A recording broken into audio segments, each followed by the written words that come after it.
understanding types of joints. I don't know what that means. Understanding the types of joints, and then kind of understanding the physics of the movements and the names of the movements. And so that's really what we're going to focus on today and Friday. We're going to start with types of joints. And so what I thought I'd let you do, whether you want to do this on paper or whether you want to do this on this first slide here, just kind of note all of the joints. And then, well, let me stop there. Note the three big categories, the functional categories, and what they are. Okay, so for this one, you might want to just have, like say synarthrosis, those are the immovable joints, and then a box, or you might want to have, you might write, you can actually write on your screen with this top one here. So however you want to do it, I'm going to give you about 5 minutes. You're going to write the three biggies and what they are, a description of what they are.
About 2 more minutes.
All right.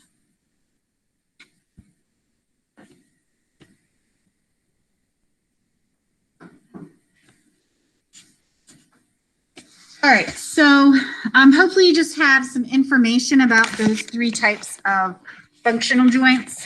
Synarthrosis, there are the immovable joints. Amphiarthrosis are the slightly movable joints. And then the diarthrosis, those are the very movable joints. All right, so we have some subcategories when we talk about structure of those particular joints. So for example, the synarthrosis, and you can follow me on page 289, has three structural types: the fibrous, the cartilaginous, and the bony. Okay, so you're going to go ahead and fill this out with fibrous And again, you can use the pen or the text box there. Fibrous, cartilaginous, and bone.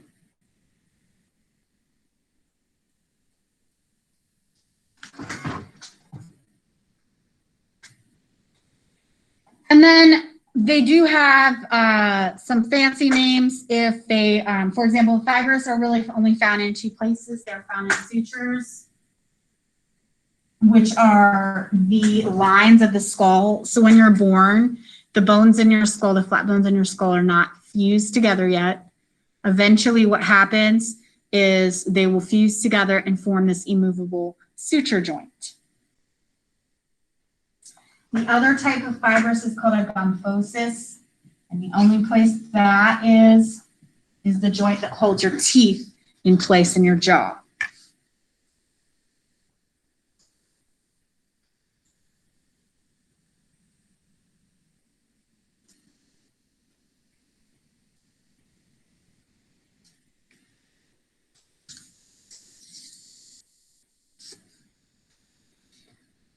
The synchondrosis, the cartilaginous, so that is just another name for it.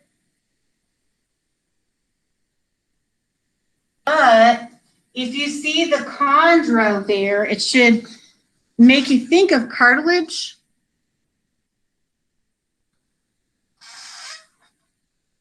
And so these are pieces of cartilage between two bones. And so a good example of that is between the sternum and the ribs.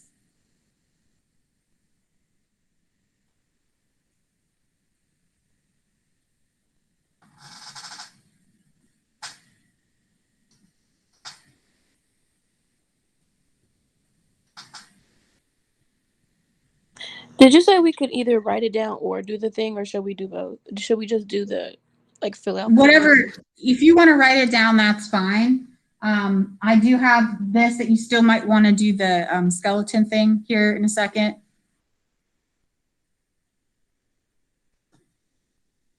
And then the last type is the bony, which is synostosis.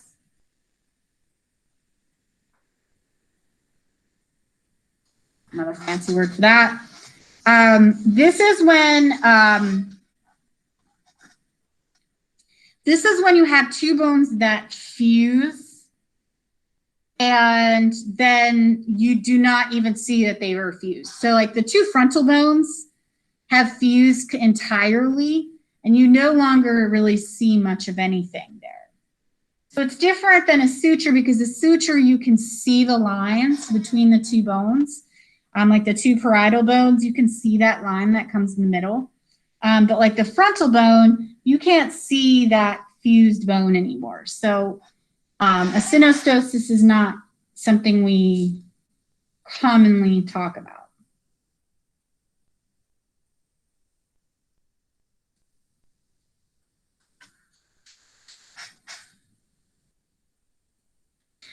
So two things that you're going to do now.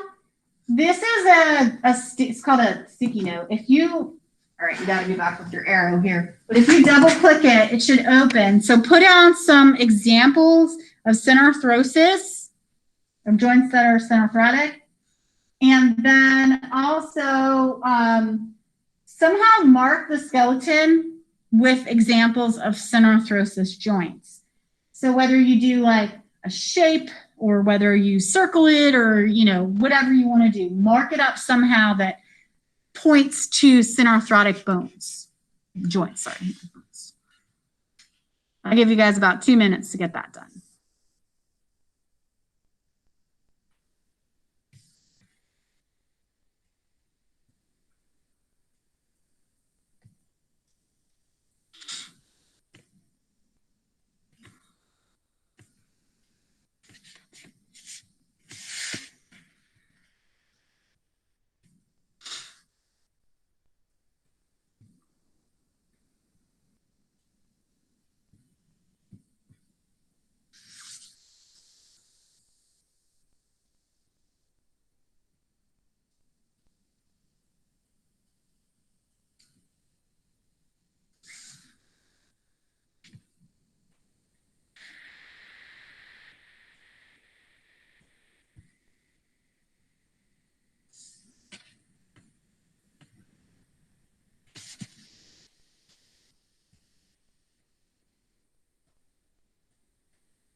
Okay, let's move on to the next type of movement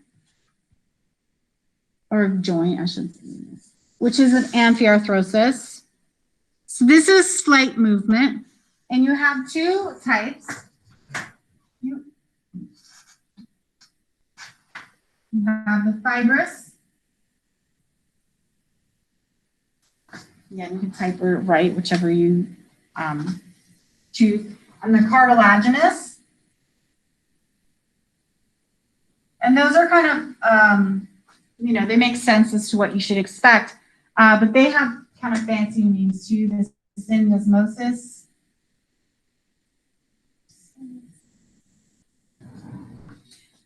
And the symphysis. And the symphysis is actually named that way.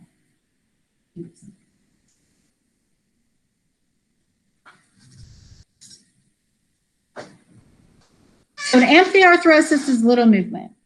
The fibrous, the syndesmosis, an example is between the two lower leg bones. The big lower leg bone is called the tibia, and the smaller outer one, lateral one, is called the fibula. And they are held together by ligaments. But if you think about your two bones, you don't want them to move much.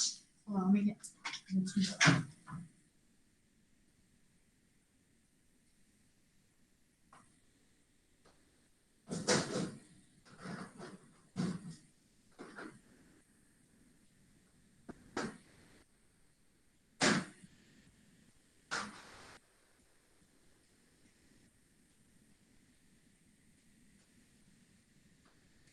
So here's a tibia and a fibula, and they kind of go like that, and they sit in there like that. You don't want these two bones to kind of shimmy too much, but you do want to have a little bit of give when you're using this bone. Okay, so there are ligaments that attach it, and they are called syndesmosis joints then. The two bones together is the joint or articulation.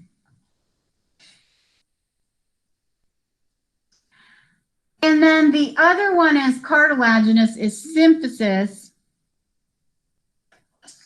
So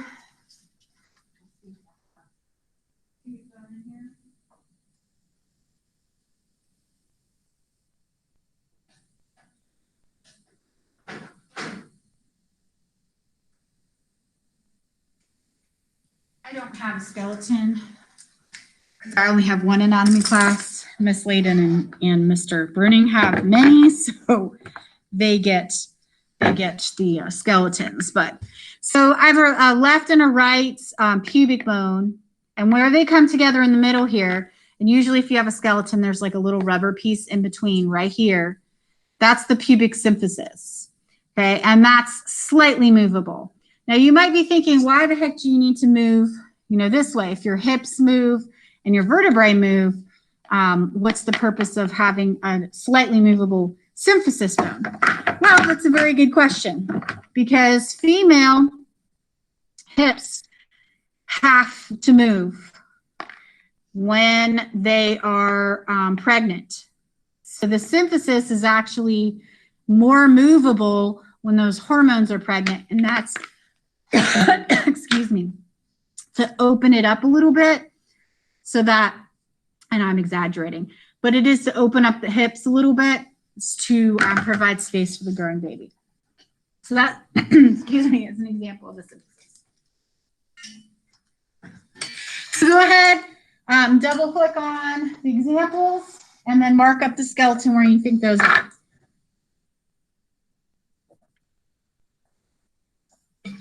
Excuse me. I have a question. Yep, go ahead. So like, when sometimes if you like turn your hip the wrong way, like it pops.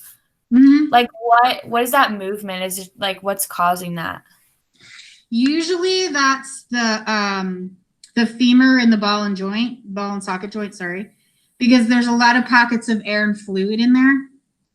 And that's one of the diarthrotic joints, and we're going to go through and show you some of the pockets that are in that in a second. Okay. Here.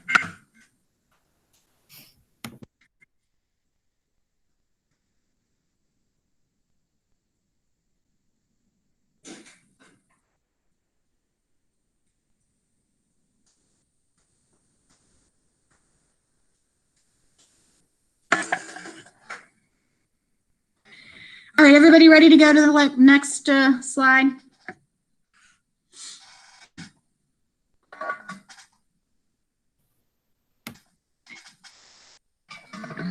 Thanks. All right. So the last type of joint is going to be the diarthrosis. Okay. And really, this is just your synovial.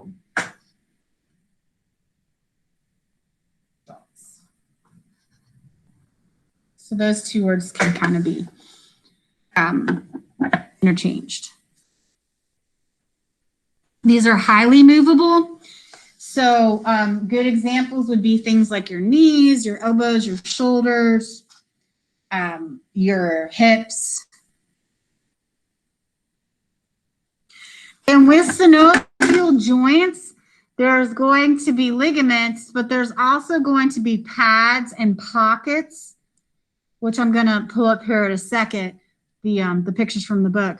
But there's a lot going on in a movable joint because there's friction, there's gravity, so there's got to be a lot of impact, and the body has ways of kind of overcoming that impact.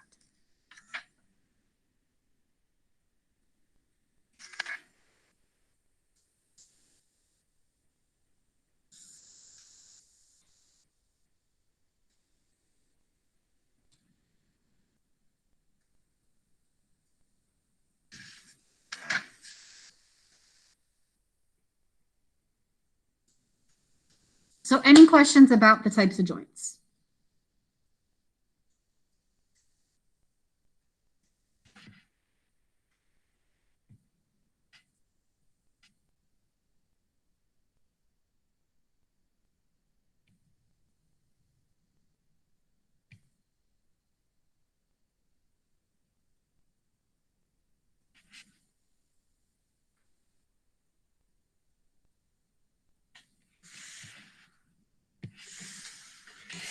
All right, if you would please flip the page in your textbook, we're going to talk specifically about the synovial joints for a while because there's a lot of stuff involved with it. You do have articular cartilage, you do have membranes, you do have cavities, and you do have capsules. So this is kind of right here, the components. And on page 290, it's an even better graphic with like descriptions and stuff. So we talked when we talked about the appositional growth, the endochondral growth of a long bone. We said one of the things that from the cartilage model that remains is the cartilage on the tips on either side of the long bones. Okay, that is called articular cartilage, and that remains because the tips of the long bones are involved in joints. So it's just another covering of the bone. It's a little bit less hard. The matrix is a little bit less hard than bone. So there's more water in this type of cartilage. So it's just a little bit less of a, less friction.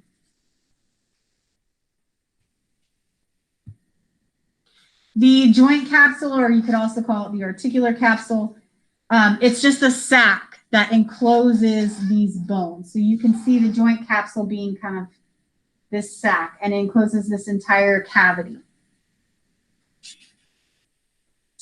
This is reinforced with tendons and ligaments, and you can kind of see that with the knee here. There's ligaments absolutely everywhere. Then you have the synovial membrane, which is this kind of pinkish issue, and that's filled with lubricating substance, right? So that has, that's going to really reduce friction if you have a lubricating substance in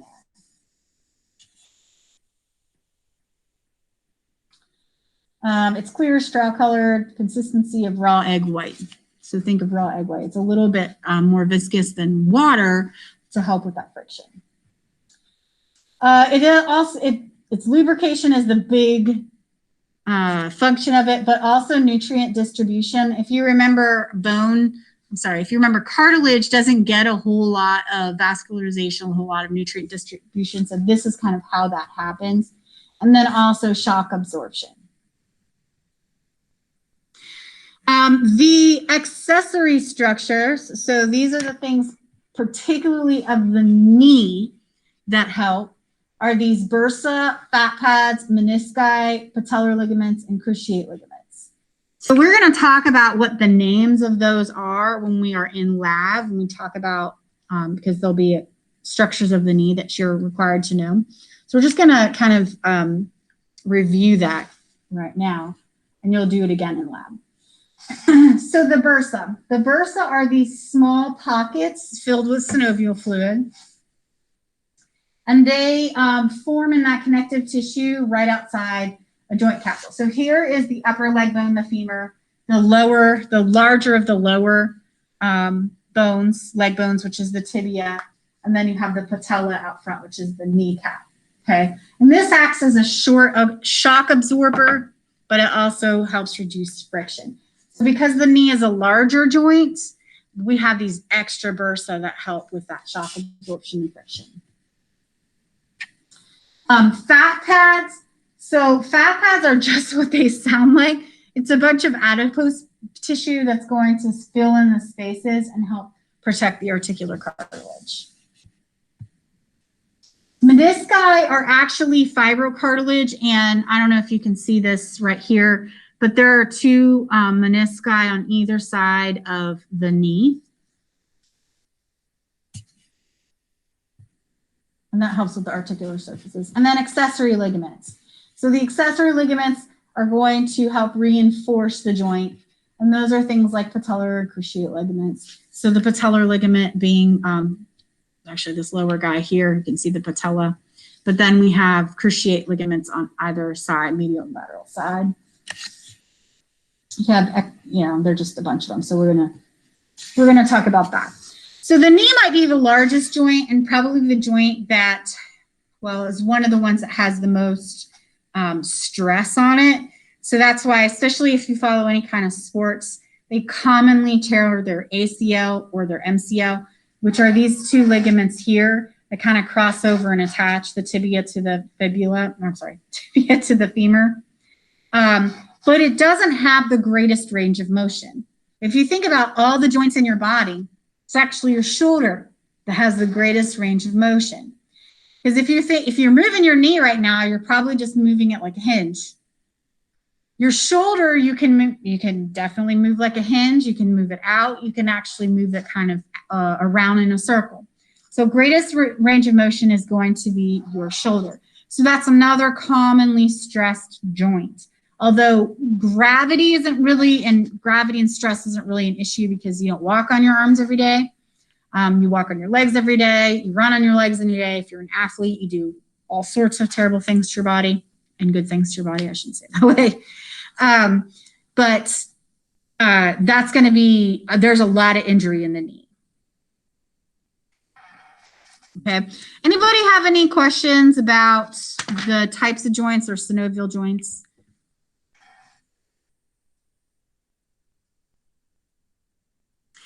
Okay, so there's not a chapter 8 review quiz. There is a chapter 6 review quiz, which I'll give you the last 10 minutes or so to work on that chapter 6 review quiz, which is basically bone physiology. And we'll look at movements on Friday.